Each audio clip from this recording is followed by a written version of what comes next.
بسم اللہ الرحمن الرحیم۔ اصحاب رسول نے حضور صلی اللہ علیہ وسلم کا جنازہ کیوں نہیں پڑھایا؟ ناظرین، سفر کو آقائے دو جہاں رحمت عالم حضرت محمد صلی اللہ علیہ وسلم کی طبیعت ناساز ہوئی۔ 8 ربیع الاول کو ہفتے کے دن منبر پر چڑھ کر خطبہ دیا، جس میں بے شمار دینی امور کے بارے میں صحابہ کو آگاہ کیا۔ 9 ربیع الاول شب جمعہ کو بیماری بہت زیادہ بڑھ گئی، 2-3 بار بے ہوش بھی ہوئے، جس وجہ سے مسجد میں تشریف نہ لے جا سکے۔ حضرت سیدہ فاطمہ سلام اللہ علیہا دستک دینے والوں کو فرماتی ہیں کہ میرے بابا کی طبیعت نہیں ٹھیک، تم ابھی نہیں مل سکتے۔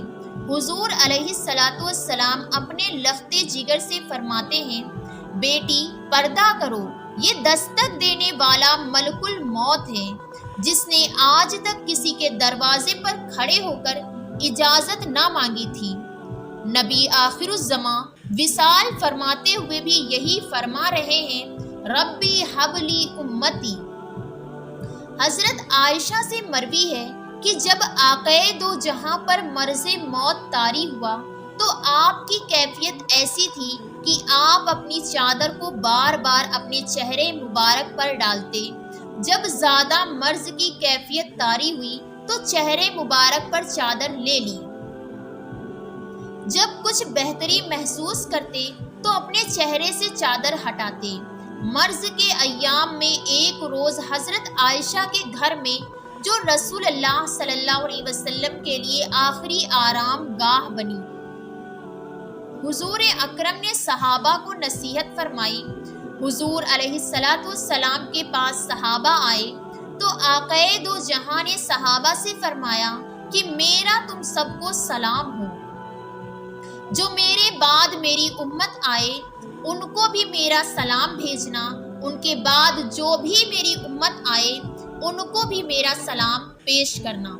حضور اکرم صلی اللہ علیہ وسلم کی نماز جنازہ عام دستور کے مطابق جماعت کے ساتھ نہ ہوئی اور نہ ہی کسی نے امامت کے ساتھ جنازہ پڑھایا۔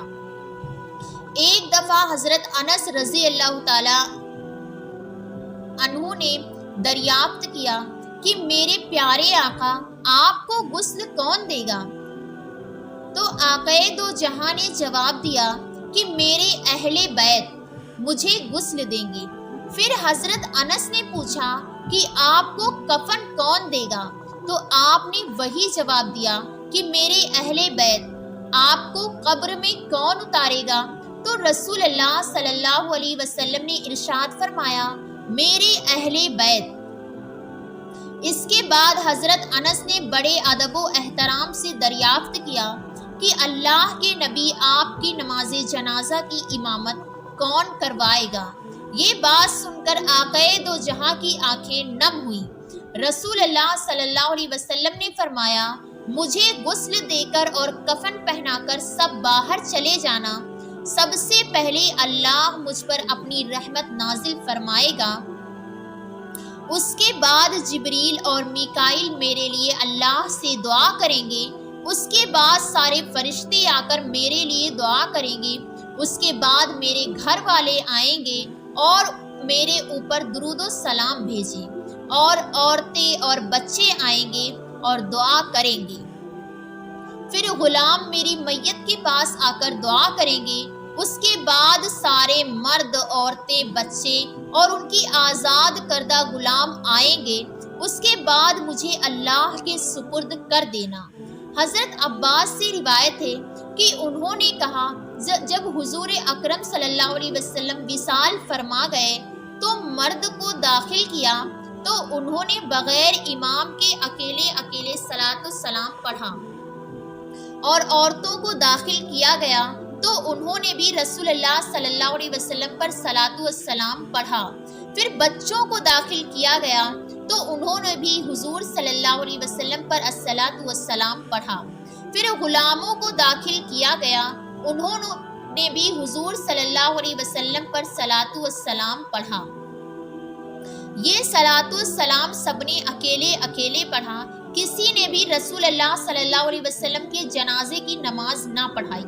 اس لیے جو اللہ اور اس کے فرشتے ازل سے حضور صلی اللہ علیہ وسلم پر درود اور سلام بھیج رہے ہیں، اسی طرح آپ کے مبارک جنازے پر بھی آپ درود سلام ہی بھیجا گیا۔ اس طرح پیر کا دن، منگل کا دن رات کو کسی وقت حضور صلی اللہ علیہ وسلم کا جنازہ مکمل ہوا۔ فرمایا جاتا ہے کہ 32 گھنٹے لگ گئے، جگہ کی قلت کی وجہ سے، اور صحابہ اکرام کے پاؤں تلے زمین کھسک چکی تھی۔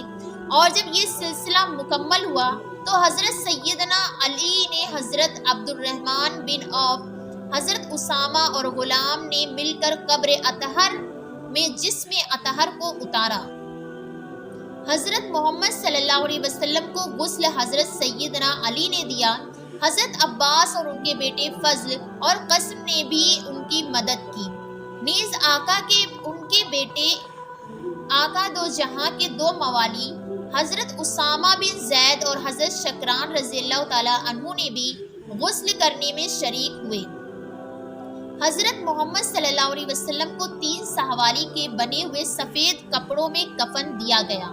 نبی کریم کے پردہ کرنے کے دن آپ کی چارپائی مبارک کے ساتھ لوگ قطار در قطار کھڑے تھے اور ہر کوئی انفرادی طور پر آپ کے لیے دعا کرتا، لہٰذا بدھ کے دن آپ کو اللہ تعالیٰ کے یہاں سپرد خاک کیا گیا۔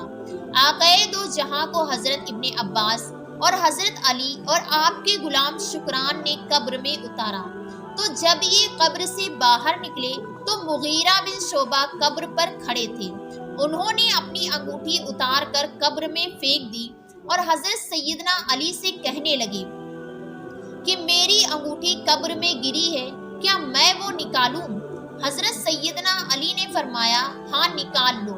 تو مغیرہ بن شعبہ قبر میں اترے اور حضرت محمد صلی اللہ علیہ وسلم کے جسم سے لپٹ گئے اور آپ کے بوسہ لینے لگے اور دہاڑے مارنے لگے۔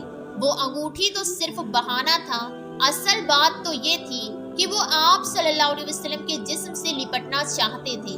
تو لوگوں نے اوپر سے کہا کہ باہر آ جاؤ۔ اسی لیے آخری انسان جس کا جسم رسول اللہ صلی اللہ علیہ وسلم سے لگا وہ مغیرہ بن شعبہ تھی۔ پھر آپ صلی اللہ علیہ وسلم کو قبر سے مٹی سے بند کیا گیا۔ جب یہ مسئلہ کھڑا ہوا کہ حضور اقدس صلی اللہ علیہ وسلم کی قبر کہاں بنائی جائے گی، تو اس موقع پر بھی شیر خدا حضرت علی نے سے منسوب یہ روایت ہے کہ آپ نے فرمایا، جہاں نبی کی وفات ہوتی ہے وہیں اس کی تدفین کی جاتی ہے۔ حضرت انس سے مروی ہے کہ رسول اللہ صلی اللہ علیہ وسلم کی تدفین کے بعد حضرت سیدہ فاطمہ سلام اللہ علیہا کھڑی ہوئی اور انہوں نے فرمایا کہ کس طرح تم نے آقائے دو جہاں کو مٹی سے چھپایا، کس طرح سے آپ سب نے میرے بابا جان پر مٹی ڈالی۔ پھر فرمایا، یہی اللہ کا قانون ہے۔ ناظرین گرامی، بنا رکوع سجود کے صرف قیام پر مشتمل میت کو قبلہ رو لٹا کر غسل کے بعد کفن پہنا کر کسی پاک جگہ پر پڑھی جانے والی نماز جنازہ کہلاتی ہے۔ یہ یاد رہے کہ یہ ایک ایسی نماز ہے جو مرنے والے کے لیے دعائے مغفرت کے طور پر پڑھی جاتی ہے، اور ہم سب جانتے ہیں کہ اللہ کے پیارے نبی حضرت محمد صلی اللہ علیہ وسلم کو نماز مغفرت کی ضرورت ہی نہ تھی۔ السلام علیکم ورحمۃ اللہ۔